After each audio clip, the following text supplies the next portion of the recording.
We finally made it to our boondocking spot. I almost don't even want to tell you guys how long it took us to find a spot.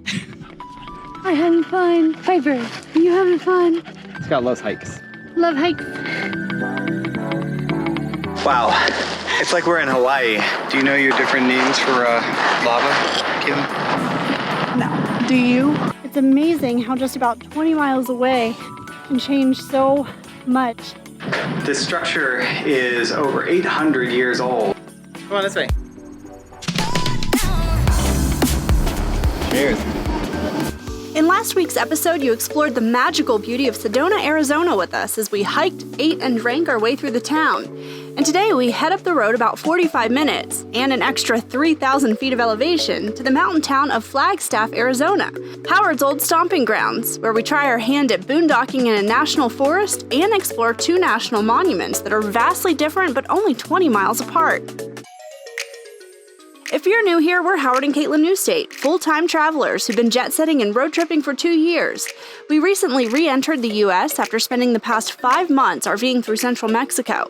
Each week, we bring you along with us to explore all the amazing places our little home on wheels takes us to. We finally made it to our boondocking spot. We're in Flagstaff, which is only about 45 minutes away from Sedona. I almost don't even want to tell you guys how long it took us to find a spot. It took a long time. But the problem is we have to have cell service in order to work. And so that was problem number one. Problem number two is that there's a crazy heat wave happening right now. And normally it would be very mild right now in Flagstaff, but temperatures are in the 90s, which is not super ideal for boondocking. So we had to find something with shade. Problem number three is it started to rain on top of that. So we needed to make sure we weren't going to get stuck in the mud. So I think it ended up taking us about 2 hours. We were scouting 2 different forest roads. But we ended up here. It's pretty nice, and we're gonna stay here for a couple of days. We might move around. There's a lot of spots, so it's a Sunday, and that's nice because a lot of the weekenders are starting to leave. So it should be nice and quiet here. What you doing out there? Hi, welcome to our campsite. All right, we're getting set up for tonight. We're having our dinner under the stars. No, it's not dark yet. We're having our dinner outside. How do you say that? Was it al fresco? Al fresco. What are you making? I'm making one of Howard's favorite dishes tonight, the extra complicated quesadilla. I love quesadillas. I know. Look, Well, so we make the chicken in the Instant Pot. So it's amazing because you can go from frozen chicken to delicious chicken. Well, it's funny because I really perfected the art of quesadilla making in college, and I feel like I've just gotten better and better over time. And when we were in Mexico, I really perfected my guacamole making. So I always make fresh guac to go with our quesadillas. So I'm excited because we have not had an actual full meal all day. No, we haven't. Well, today was kind of a weird travel day. It was. Yeah. Tray of quesadillas coming up. Oh my God. So we've got the Oaxaca on one side and the shredded, I think it's Colby and Monterey on the other. Mm-hmm. Oh yeah. Got a nice little spread here. One of the cool things about camping in Coconino National Forest, besides the free price tag, is all the hiking trails. There you go. Good job. We had several trailheads within walking distance or a short drive away. It was perfect to be able to take the pups out for some activity in the evenings. We use an app called All Trails to find dog-friendly trails near us. You can adjust the filters feature to find the perfect hike fitting your needs. You see the layers in the rock.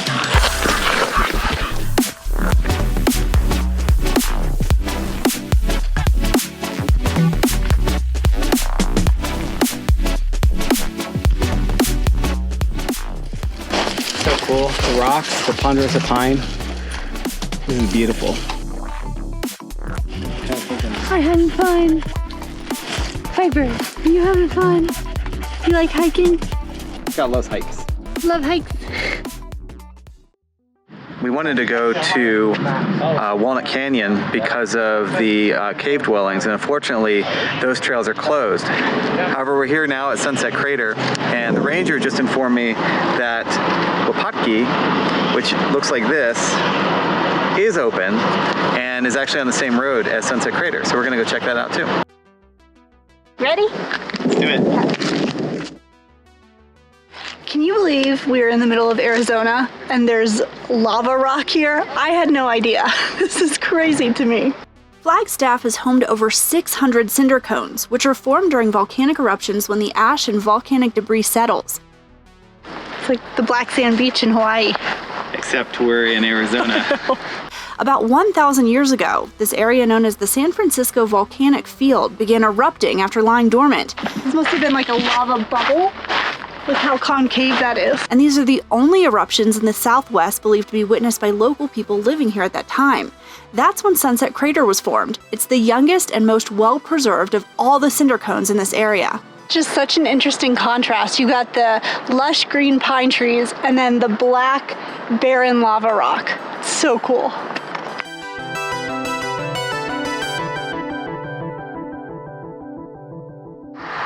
So something that this sign points out to remind you of, and something I'm definitely feeling, is the elevation. So we're hiking right now at 7,000 feet, and you can definitely feel it, like I'm wheezing more. I'm glad the sun's not out because I feel like that would be even harder. But that's a good reminder to take it slow and know your limits. It's go time. This is considered a moderately strenuous trail, but when you're at 7,000 feet, you're really gonna feel this. Caitlin, how is it so far? Well, if I wasn't hiking with Speedy Gonzalez, I'd be okay. Oh, you're fine.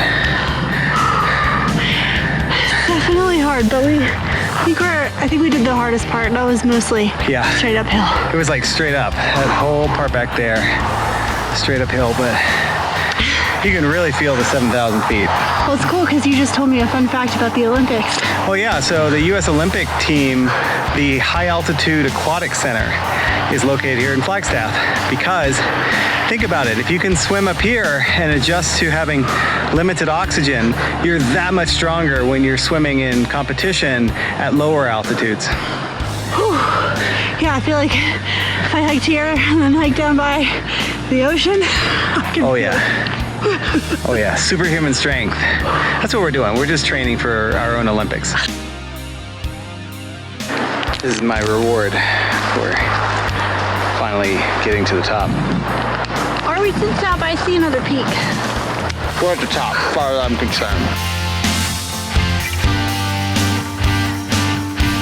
So we're standing at the rim of Lennox Crater. It's this big dip behind me. And so when the volcano erupted, the earth opened up, and it was actually a lot deeper hundreds of years ago. And also when nearby Sunset Volcano erupted more recently, it settled a layer of like ash and dust and everything on top of this crater. And while Lennox Crater is much older, Sunset Crater is only 1,000 years old. So cool. It's so sharp too. And it feels lighter, right? Because of the air? Yeah, I mean, this one's pretty dense, but yeah, there's some with like the air pockets, the holes that are really light. This one's kind of heavy. Do you know your different names for lava, Kim? Different names for Yeah, lava? there's like all, the Hawaiian names. No. Do you? I know that one is Yeah, you know that because of the trail. This is real light. It's heavy. So cool. Just amazing. If you're like us and wondering what the difference is between a national park and a national monument, luckily we met a very helpful volunteer ranger who explained it to us. An act of Congress is required to designate an area a national park, while a national monument is generally declared by executive order from the President of the United States, although Congress can do so as well. A national park is often much larger and has more features that focus on scenic, educational, or recreational elements, and a national monument is smaller and has features of historical or scientific importance. And we also learned that it was actually Herbert Hoover who signed the executive order making this a national monument, because a film crew came here in 1929 and wanted to blow up the crater here to create a landslide for their movie. And the residents said, no way, and petitioned the president, who then signed the order. Film people, man. Film people. We made the quick 20-mile drive down the road to our next national monument. The tall ponderosa pines quickly vanished, giving way to Arizona's famed Painted Desert, home to Wupatki National Monument, designated as such by President Calvin Coolidge in 1924 to preserve the ancient Wupatki and Citadel Pueblos found here. This structure is over 800 years old and was only occupied for about 100 years, but it's in amazingly great condition. According to the signage, all they have done is just capped off the tops and remortared a little bit, but otherwise it's completely as it was originally. So there were lots of other dwellings all around this area, but the people who lived here held power of ritual and leadership responsibilities. Whew. We are definitely not in the mountains anymore. It's amazing how just about 20 miles away can change so much. I mean, this is dry, arid, very hot. A major population increase began soon after the eruption of nearby Sunset Crater around 1100 AD. It blanketed the area with volcanic ash, which improved agricultural productivity and the soil's ability to retain water. By 1182, approximately 100 people lived at Wapiti Pueblo, but less than 100 years later, the site was permanently abandoned. I'm about to roast some pineapple and make some French toast with roasted pineapple on top. One of my favorites. So we've been boondocking for a week now, and we are in Coconino National Forest right outside of Flagstaff. It's been great. We did have to switch spots once. If you've had this problem boondocking, let us know. We were in a great spot, and then we came back from being out, and there were people like literally right next to us. And it was a group of probably 10 people. Just given COVID-19 and everything, we're trying to distance, and so we decided to move. And the cool thing about the area that we're in is that there are two forest roads right across from each other. There's 237, which we were in, which used to be an established campground, and then there's 535, which is where we moved to. And this ended up being a better spot anyway, so we really like it here. We're not sure how much longer we're gonna stay, but that's kind of the beauty of it. So we're having fun boondocking in the woods. So what's it been like being unplugged for over a week? I'd say it's been pretty good. We run the generator off and on a couple of times during the day, and our water situation has been fine. We have collapsible water jugs that we can refill in town, and then we use our winterization system to pump the water in. I could stay a lot longer here and be totally fine. And if you're unfamiliar with all this RV terminology that we're throwing around, what is boondocking, Howard? She asked me like I'm an expert. Boondocking, to me, it just means disconnected. It means that you're not connected to water, electric, or sewer, and typically it's in an area that's not necessarily designed or has amenities for camping. And we have friends who do a lot of boondocking and a lot of free camping. We haven't done so much. This is really kind of our first go-around doing it as an extended time period. And well, I mean, we did it in Alaska. Mm-hmm. We've done limited, shorter intervals of boondocking or dry camping. If you're curious about checking out somebody that does a lot of boondocking, definitely check out I'm Not Lost, I'm RVing, our friends Thomas and Stacy. They do it all the time. In fact, I think pros at it. I think they're doing it right now, actually. So, who will win? I don't know. Pepper's pretty strong.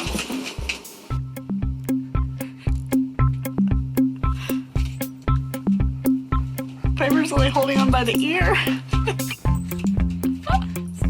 Scott has an entire mouthful.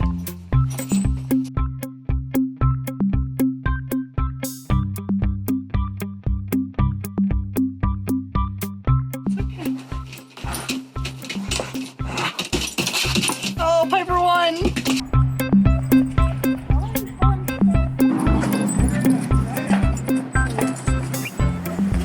Really challenging. There you go. Good job. You did it. Great fun trying to maneuver with 3 dogs. Yeah. Come on this way.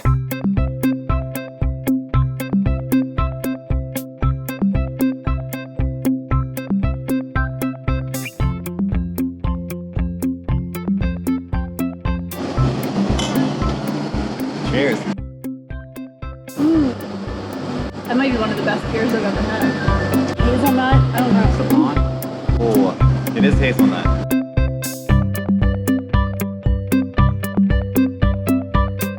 don't know if you guys can hear that, but that is the sound of rain on the roof.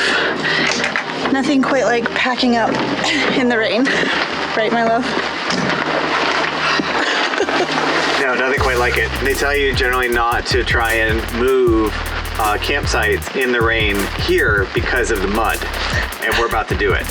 So we'll see how it goes. I mean, the ground doesn't look too bad. It's been a light rain all night, so we'll see. But we are packing up now to go from one national forest to another. We're going to Kaibab National Forest outside of Grand Canyon. So we are excited. I've never been to the Grand Canyon. Howard has. I've always kind of had this thing where like I didn't really want to go because I just feel like it's just a big hole in the ground? Yes. So I've been told that I need to get that mentality out of my head and that it is a really cool park to go to, so I am looking forward to it, and I'll stop being so stubborn about my anti-Grand Canyon ways. I think it's gonna be awesome. We'll see. And Howard's prediction was right. Scout, what do you think of your first national park? Are you having fun? Tune in next week as we tackle one of the most physically and mentally challenging hikes we've ever done. You've done it.